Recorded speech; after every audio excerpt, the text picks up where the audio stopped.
आज आपको एक बात बता दूं, आज महिला दिवस है क्या? तो आज कहो तो महिलाओं पर ही सुना दूं। नदी में नाव का, सुधरने में भाव का, और धरती पर महिलाओं का। आज महिला दिवस है, आज आपका दिन है। 364 दिन आपके नहीं है, केवल एक ही दिन मिला है आपको। हाँ, तो बंधुओं, नारी धरती पर एक शक्ति है जो सृष्टि की रचना करती है। सृष्टि की रचना का श्रेय यदि किसी को जाता है तो वो है नारी, है ना। नारायण, प्रतिनारायण, बलभद्र, कामदेव, चक्रवर्ती, तीर्थंकर ने कहाँ से जन्म लिया है? नारी की कोख से जन्म लिया है। नारी नारी मत कहो, नारी नर की खान, और नारी से पैदा हुए 24 भगवान।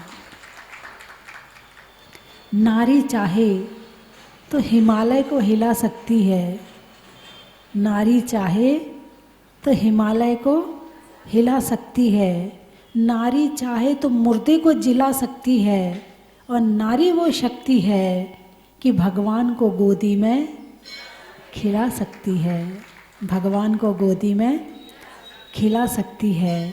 तो नारी को कम मत समझना भाई।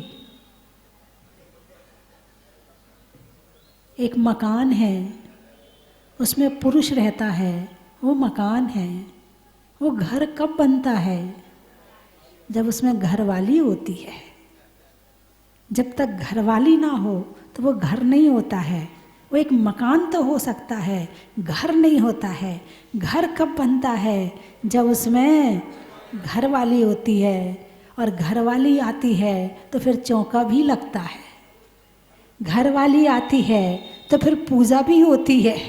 घरवाली धक्का मारती है तो अभिषेक भी होता है। इसलिए नारी को धर्म पत्नी कहा जाता है। क्या कहा जाता है? धर्म पत्नी। पति को धर्म पति नहीं कहा जाता है, पत्नी को धर्म पत्नी कहा जाता है। भाई, इनको धर्म पत्नी क्यों कह रहे हैं? क्यों कह रहे हैं? क्योंकि जब नारी आती है तो कैसा भी पुरुष हो, वो धर्म के मार्ग में उसकी प्रेरणा से लग जाता है। तो नारी की बहुत सारी विशेषताएं हैं। ममता, कोमलता, क्षमा उसका प्रमुख गुण होता है। 3 गुण बताए ना मैंने, ममता, कोमलता और क्षमा। जब ये 3 गुण उसके अंदर होते हैं तो वो दया और करुणा की मूर्ति बन जाती है। यदि उसके अंदर क्षमा गुण ना हो तो घर चलने वाला नहीं है। नारी के दया, क्षमा और करुणा से ही ये घर चलता है। और जिस नारी में दया, करुणा और क्षमा नहीं होती है, वहाँ तलाक होता है। क्या होता है? तलाक होता है। मैंने ऐसे बहुत सारे पुरुष देखे हैं जिनको बड़ा क्रोध आता है, भयंकर खूब उत्पाद मचाते हैं, और उनकी नारी हंसते हंसते पूरा जीवन बिता देती है उसके साथ में। आने वाली पीढ़ी कहती, अरे मम्मी तुम पापा को सहन कैसे करती हो?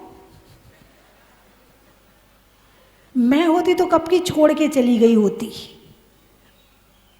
हाँ, आने वाली पीढ़ी अपनी माँ से कहती है, क्योंकि आने वाली पीढ़ी में ये गुण उसके अंदर कम होते जा रहे हैं।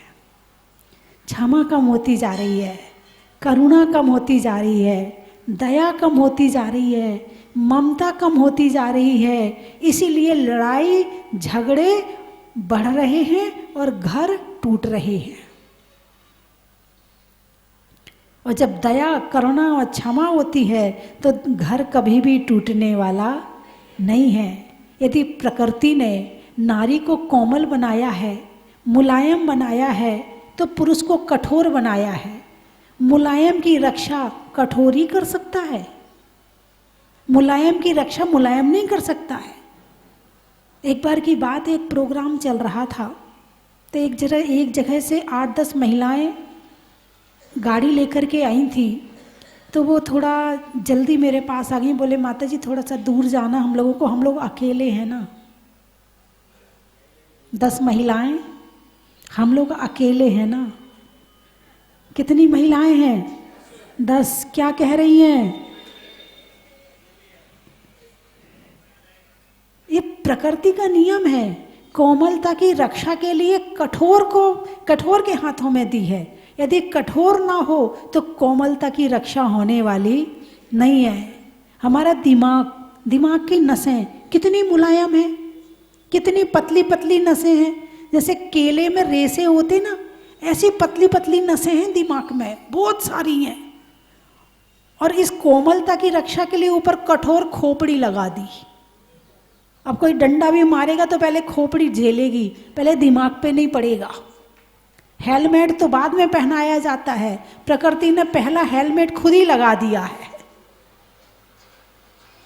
हेलमेट लगाते ना वो लोहे वाला टोप। अब पहले के समय में ये गाड़ियां नहीं चलती थी तो इतने एक्सीडेंट नहीं होते थे, तो हेलमेट की जरूरत ही नहीं पड़ती थी।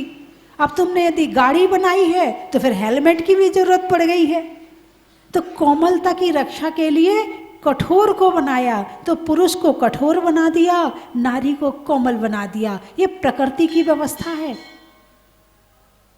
नारी के अंदर बदला लेने की भावना नहीं होती है। क्यों नहीं होती है? क्योंकि उसके अंदर क्षमा होती है।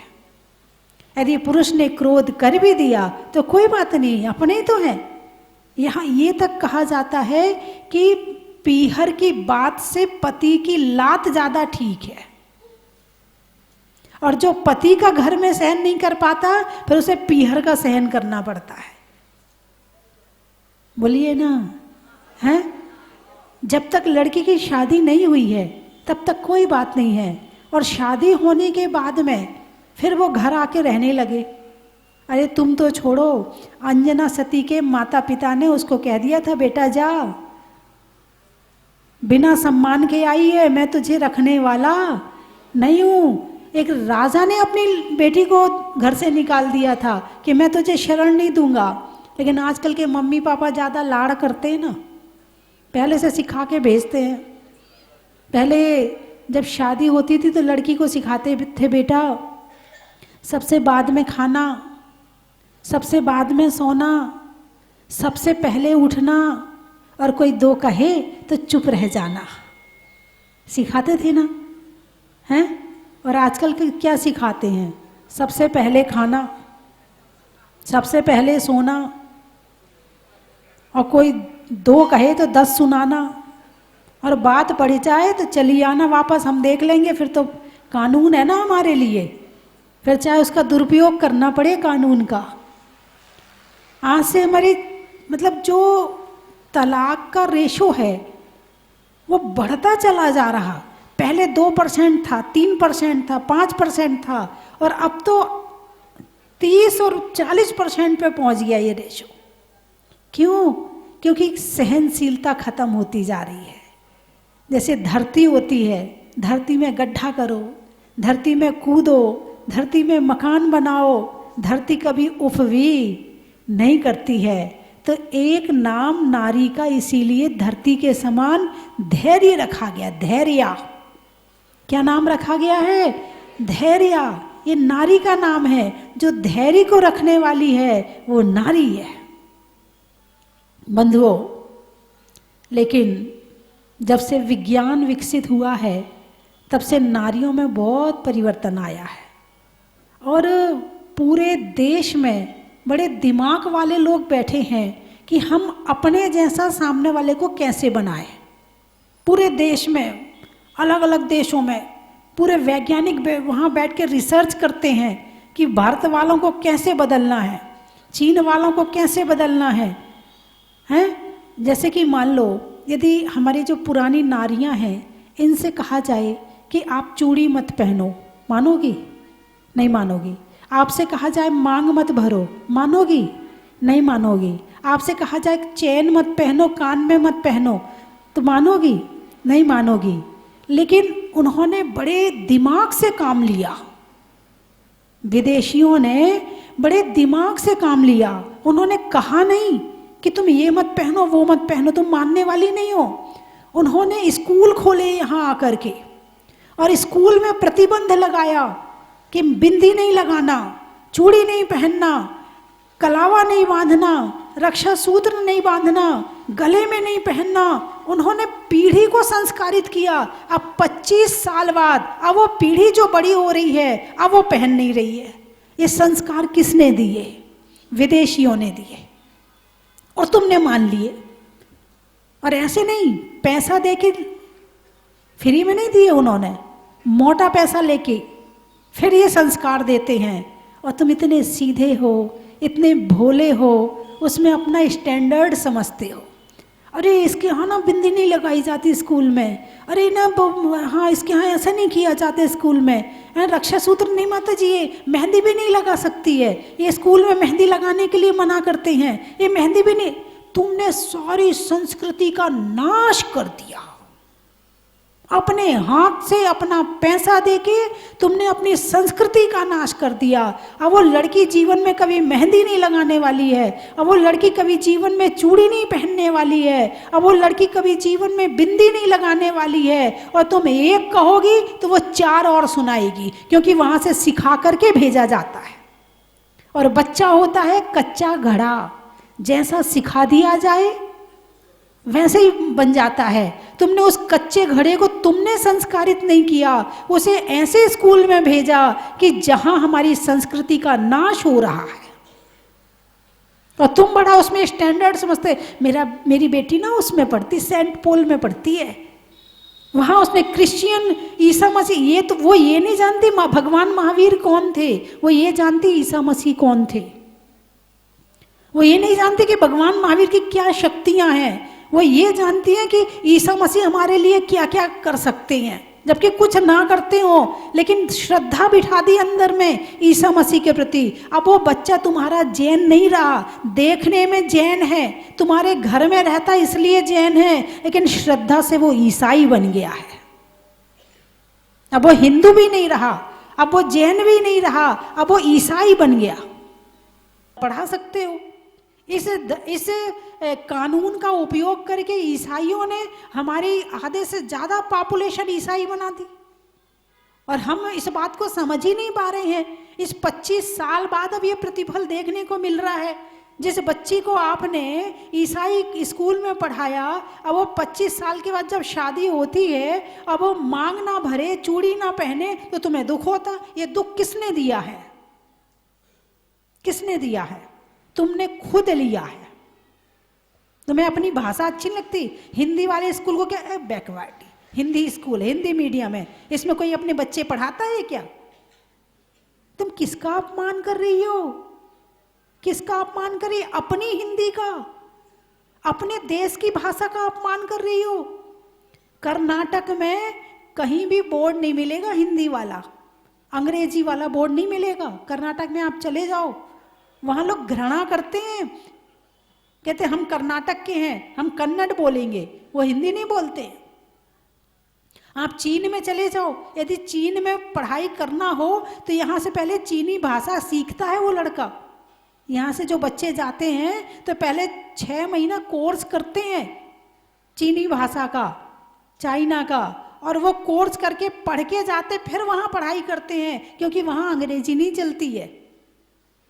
आप फ्रांस चले जाओ, फ्रांस में घृणा करते हैं अंग्रेजी से।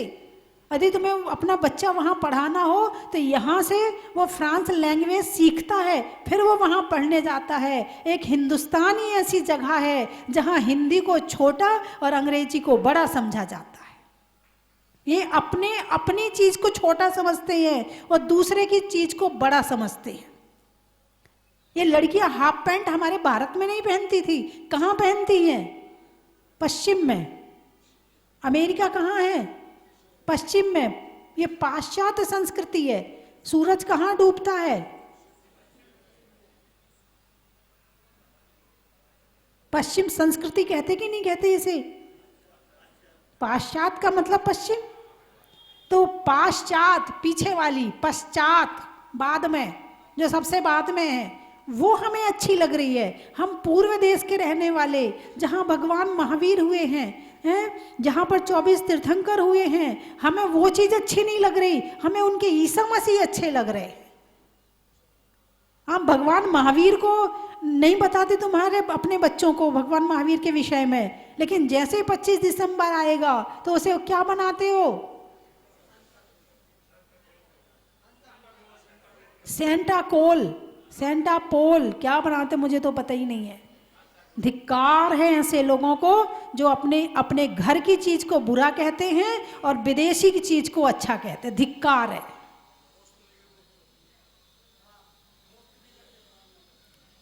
और उसमें बड़ा स्टैंडर्ड मानते। सबसे बड़ी बात तो ये है, भाषा बुरी नहीं है, लेकिन तुम्हारा जो भाषा के प्रति घृणा भाव पैदा हो गया ना, ये बुरी चीज है। एक के प्रति सम्मान का भाव, कोई अंग्रेजी बोलता, वाह उसका लड़का तो अंग्रेजी में बात करता है, कितनी अच्छी पढ़ाई करी है, इसका तो हिंदी बोलता, हिंदी। ए भगवान, तुम्हारी दृष्टि में गुण पीछे हो गए, भाषा पहले हो गई। कोई कितना गुणवान क्यों ना हो, लेकिन यदि वो हिंदी में बोलता है तो आपकी दृष्टि में वो सही नहीं है। जबकि हमारी भाषा प्राकृत है, संस्कृत है, उसके बाद हमारी भाषा हिंदी है। अब हम इससे आगे नहीं जाना चाहते हैं, लेकिन आज समय सोच ने बदल दिया है। और सबसे बड़ी, यदि नारी दृढ़ हो जाए तो ये पूरे भारत की दशा बदल जाए। नारी दृढ़ हो जाए तो, नारी कोमल होती है, उसको जहां मोड़ो वो मुड़ जाती है। यही कारण है कि आज हमारी आने वाली बहुएं, क्या कहूं मैं, हाफ पैंट पहनती है घर में। अब घर में सास हो ससुर हो, अब तो क्या, हम वो भी कहते बेटा कोई बात नहीं, पहन ले बेटा, कोई बात नहीं, क्योंकि पता है नहीं पहनने देंगे तो भाग जाएगी। भागने में एक नंबर है आजकल के लोग, भागने में देर नहीं लगाते हैं। और भाग के भी ऐसे नहीं कि शांति से भाग जाए, भाग के भी घर नहीं जाएगी, सीधे पुलिस थाने जाएगी। भाई सीता सती थी, जब राम को वनवास हुआ तो वनवास राम को हुआ था, सीता को नहीं हुआ था, है ना। लेकिन क्या हुआ, सीता भी साथ गई। क्यों? जहाँ मेरे पति हैं, जहाँ मेरे स्वामी हैं, मैं कैसे इन्हें छोड़ दूँ।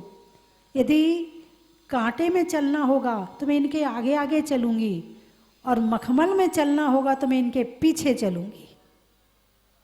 हमारे यहाँ आगे और पीछे ऐसे बताया है, लेकिन पश्चिम संस्कृति की जो महिलाएं हैं वो हाथ पकड़ के चलती हैं।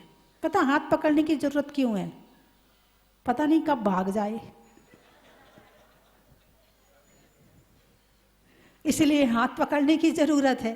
वरना हमारे यहाँ की नारी तो पीछे चलती है, उसे पूरा विश्वास है ये कहीं भागने वाला नहीं है। अब संस्कृति आ गई है विदेशी की, तो पता नहीं ये कब भाग जाए और वो कब भाग जाए। अब तो दोनों ही भागने लगे, एक तो छोड़ो, अब तो दोनों ही भागने लगे।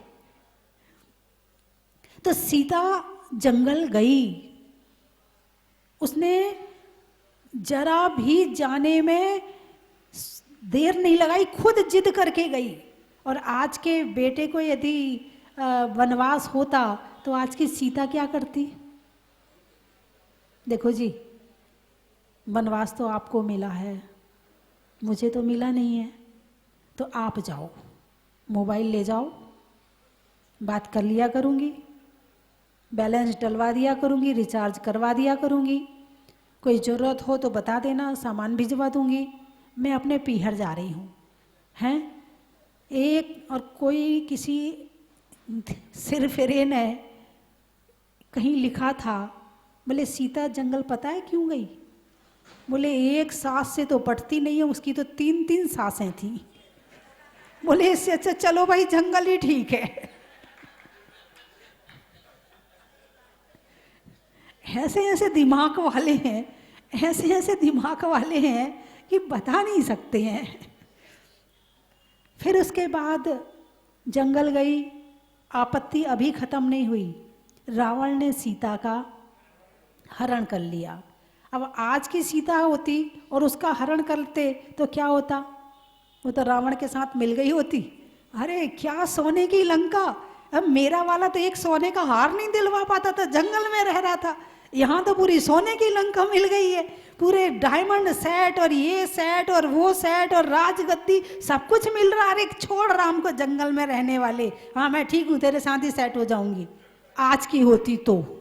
लेकिन वो पुरानी सीता धन के लोभ में नहीं आई है भाई। सपने में भी उसने कभी किसी पर पुरुष का स्मरण नहीं किया। एक बार जो पुरुष से शादी हो गई, अब सपने में भी किसी और को ग्रहण करने वाली नहीं हो। अब जैसे तैसे राम ने युद्ध करके सीता को वापस लाए, वापस लाके फिर अयोध्या वापस आए, फिर दोष लगा दिया। गांव वालों ने दोष लगा दिया कि भाई एक धोबी, उसकी पत्नी एक रात किसी के यहाँ रह के आई तो उसने रखा नहीं, बोले मैं राम नहीं हूँ जो 6 महीना रावण के यहाँ सीता रही और वो वापस ले आए, मैं नहीं हूँ राम। समाचार सुने, बोले ये तो मामला बड़ा गड़बड़ है। अब सीता गर्भवती थी, ऐसे समय में क्या किया जाए? तो फिर कहा कि भाई सीता को जंगल में छुड़वा दें, कहीं भेजने की कहाँ भेजें, जंगल में छुड़वाएंगे। राम ने समय शिखर की यात्रा के बहाने, अरे बोलिए ना, पता तो है आपको, जंगल में छुड़वा दिया। अब उसका पुण्य था कि कोई राजा वन क्रीड़ा करने के लिए आया था और अपनी बहन बना के ले गया और वहाँ पर फिर लव कुश का जन्म हुआ। लेकिन जिस समय पर कृतांत वक्र सेनापति रथ लेकर जंगल में खड़ा हो गया, हाथ जोड़कर, सीता सारी बात समझ गई। सेनापति रोने लगा, पूछा स्वामी के लिए कोई संदेश? तो पता है सीता ने क्या कहा था? लोग अपवाद की वजह से तुमने सीता को तो छोड़ दिया, मगर लोक अपवाद की वजह से कभी धर्म मत छोड़ देना, ये सीता का संदेश था। और आज की नारी होती तो क्या संदेश देती? कह देना मैंने जेल ना भिजवा दिया, लोहे की बेड़ी ना पहना दी, तो मेरा नाम भी पंचम काल की।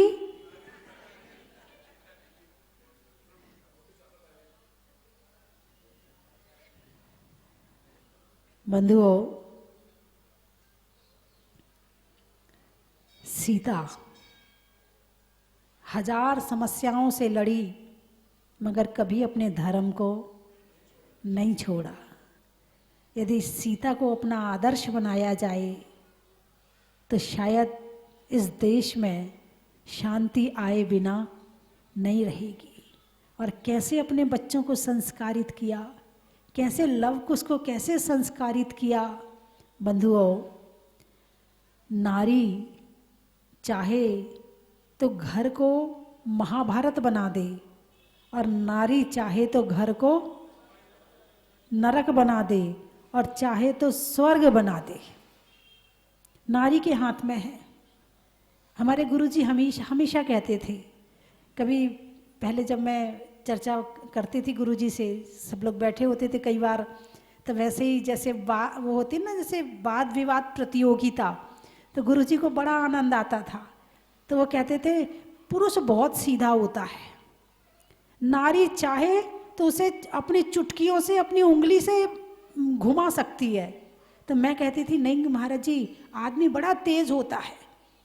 तो गुरुजी कहते थे नहीं, थोड़ी सी सहनशीलता नारी में हो तो वो पुरुष को अपनी उंगली के इशारों पर नचा सकती है। सहनशीलता चाहिए। जिसने पुरुष को सहन करके और अपने उसके हिसाब से उसको पकड़ के और रखा है तो समझना वो हिला सकती है। और जो उसकी बात के बाद में बहसबाजी करे तो कहना फिर कुछ नहीं हो सकता है। ये बात हमेशा कहते थे गुरुजी कि नारी के अंदर शक्ति तो है, ऐसा नहीं कि वो नचा तो सकती है, मगर नचाना कैसे है इस बात का ज्ञान होना बहुत जरूरी है। और अभी भी जिन नारियों को ज्ञान है उनके पुरुष आज भी उनके इशारों पर चल ही रहे हैं। हाँ, कई बार तो सासुएं कहती है, बोले ये तो उसके पल्लू से बंधा घूमता रहता है, ये तो उसके इशारों, वो क्या कहते हैं, जोरू का गुलाम। अभी भी कहते हैं कुछ लोग। और अब तो वो 2 दिन की शादी होके आती है और कमरों से लड़ाई झगड़े की आवाज़ आने लगती है। अब कारण क्या है? ये बड़ा इसमें रहस्य है कि पहले के समय में इतनी लड़ाई होती थी, ऐसा नहीं कि नहीं होती थी। जहाँ प्रेम होता है वहाँ लड़ाई भी होती है, लेकिन अति खराब है। एक पानी बन जाए, एक आग है तो दूसरा पानी बन जाए, एक बोल रहा है तो दूसरा चुप हो जाए, ठीक है तू बोल ले, अभी हम बाद में देख लेंगे। फिर दूसरे में भी समझदारी होनी चाहिए कि जब वो बोल रही है तो वो भी चुप हो जाए, ऐसा नहीं कि जब उसको बोलने का मौका ही ना दे, मौका सबको मिलना चाहिए। तो ऐसे यदि समझदारी से आपस में रहा जाए तो फिर तलाक होने की नौबत ही नहीं आएगी। और जिस घर की नारी समझदार होती है उस घर में संपत्ति भी होती है, धन भी होता है, शांति भी होती है, सुख भी होता है। और जिस घर की नारी कलेशी होती है कि केवल मेरी मेरी चले, मैं किसी की नहीं सुनने वाली हूँ, मैं किसी के सामने झुकने वाली नहीं हूँ, मैं ऐसी, पर उस घर में संपत्ति हो भी तो संपत्ति चली जाती है। क्योंकि नारी को लक्ष्मी कहा है। क्या कहा है? लक्ष्मी कहा है। यदि नारी अच्छे से रहे और अपने पति को दुआ दे, उसके नाम से माला फेरे, उसके सुख की कामना करे, तो वो पुरुष भी जब दुकान जाएगा तो अच्छे से काम करेगा। घर से निकल के गया है, तुमने अच्छे खिला पिला के भेजा है, प्रसन्न मुद्रा से भेजा है, तो वो पुरुष भी दुकान पर जाएगा तो बिना टेंशन के और दुकान अच्छे से चलाएगा, अच्छे से काम करेगा, लक्ष्मी अपने आप आएगी। अब सुबह से लड़ भिड़ के उसको दुकान पे भेजोगी तो उसका भी मन नहीं लगेगा दुकान में, तो वो भी ग्राहकों से झगड़ा करेगा, और झगड़ा करेगा तो कहाँ से दुकान चलेगी? तो जो लक्ष्मी आ रही है वो भी चली जाएगी। इसलिए नारी को कई बार सुबह सुबह लड़ाई झगड़े के निमित्त मिलते भी हैं ना, तो शांत रहा करो, अभी इनको दुकान जाना है, अभी हाल लड़ लूँगी तो फिर इनको टेंशन हो जाएगी, और टेंशन हो जाएगी तो फिर दुकान में भी वही झगड़ा करेंगे। इससे अच्छा भाई अभी शांति रखो, बाद में चर्चा कर लेंगे। दिन भर में तुम्हारा गुस्सा भी ठंडा हो गया, या तो भूल जाओगे कि सुबह क्या बात थी। कई बार तो ये होता भूल जाते हैं, है ना, कई बार तो भूल जाते कि भाई बात क्या थी, याद ही नहीं रहती है। और कई बार नहीं याद नहीं हो तो फिर वो बच्चे आए गए, स्कूल गए, यहाँ की बात करी, पड़ोसन से बात करी, आधी बात तो वहीं ठंडी हो गई। शाम को आए तो प्रेम से बता दिया कि ऐसे नहीं, इसको ऐसे करना था, आपने ऐसा क्यों कह दिया था, लो बात खत्म हो गई। यदि बात को ठंडा करके आगे बढ़ाया जाए तो उसका प्रभाव बहुत कम हो जाता है, और तुरंत गरम गरम जवाब दिया जाए तो उसको फिर संभालना फिर बड़ा मुश्किल होता है। फिर तो तिल का ताड़ बनता है और राई का पहाड़ बनता है। और यदि आपको तिल का ताड़ नहीं बनाना है, ताड़ का तिल बनाना है, तो सुबह का गुस्सा शाम को करो, शाम का 4 दिन बाद करो, 4 दिन बाद का 8 दिन बाद करो। बस एक नियम ले लो कि जिस समय गुस्सा आएगा उस समय नहीं कहेंगे, बाद में कहेंगे। ये नियम ले लो आप, महिलाएं नियम ले लें। आज महिला दिवस है, बस एक छोटा सा नियम ले लो कि जिस समय गुस्सा आएगा उस समय वो बात नहीं कहेंगे, हम बाद में कह देंगे। उठाइए हाथ, हाँ उठा लो ना, क्या दिक्कत है, उस समय नहीं कहना। धर्म प्रेम बंधुओं, हम लोग राजस्थान में आकर के करीब 1.25 महीने हो गया। सभी तीर्थ क्षेत्रों की वंदना के लिए निकले हैं, न कि शहरों के में शेयर करने के लिए निकले हैं, समझे। हाँ, अभी हम लोग शुरुआत से चांदकेरी होते हुए, कोटा होते हुए, सभी जगह जहाँ भी छोटे और बड़े से मतलब नहीं, भगवान जहाँ पर अतिशयकारी बैठे विराजमान हैं उनके दर्शन को निकले हैं। तो यहाँ आज यहाँ जहाज पे आग पाए, तरते हुए आ रहे हैं, जहाज मिल गया, तरन तरन जहाज हुआ करता है। तरन तारण का अर्थ क्या होता है? तरन तारण का अर्थ होता है खुद तरे और दूसरों को तारे, उसको कहते हैं तरन तारण। भगवान हमारे वीतरागी प्रभु मुंशी व्रतनाथ भगवान इस पुण्य धरती से प्रकट हुए और यहाँ विराजमान हैं।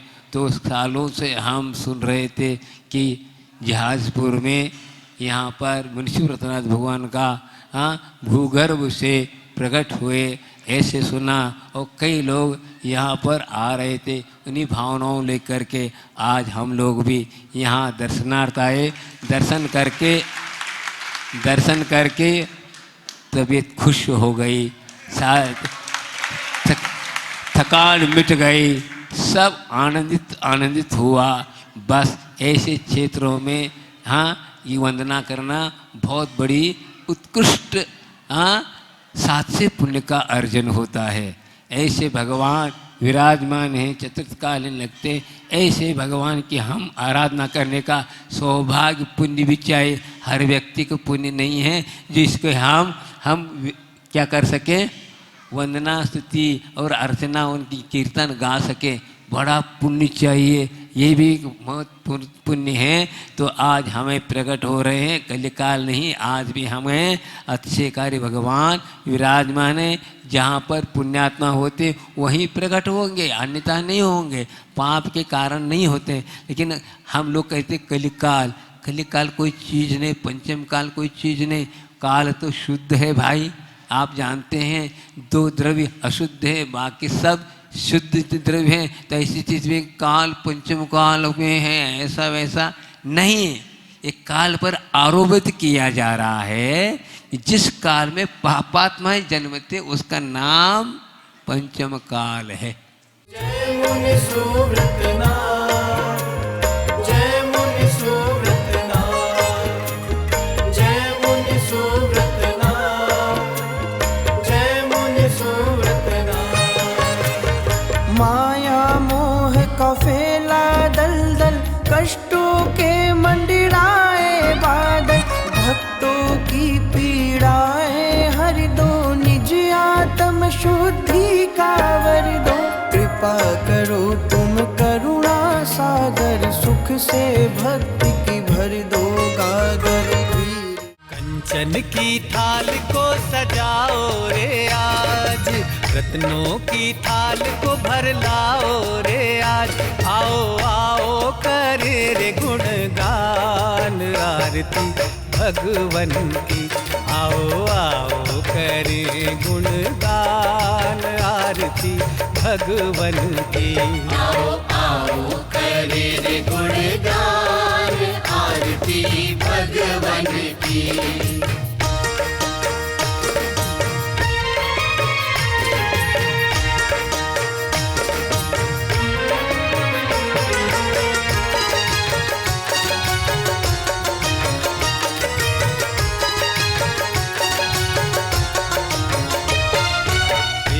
सुमित्र के राज दुलारे, माँ पद्मा जी के नैनों के तारे।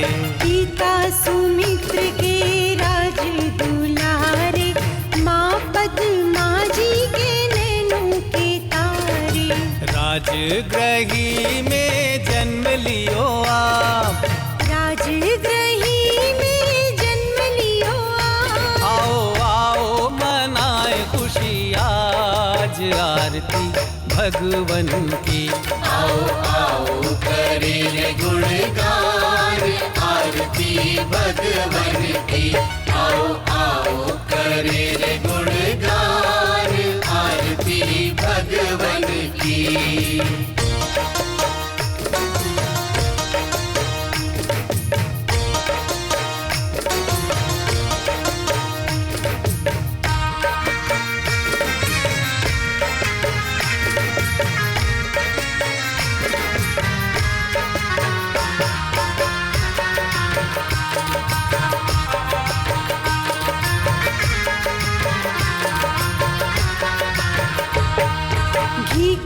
कपूर बाती से ज्योति को जला के प्रभुवर के चरणों में शीश को नवा के। घी कपूर बाती से ज्योति को जला के प्रभुवर के चरणों में शीश को नवा के।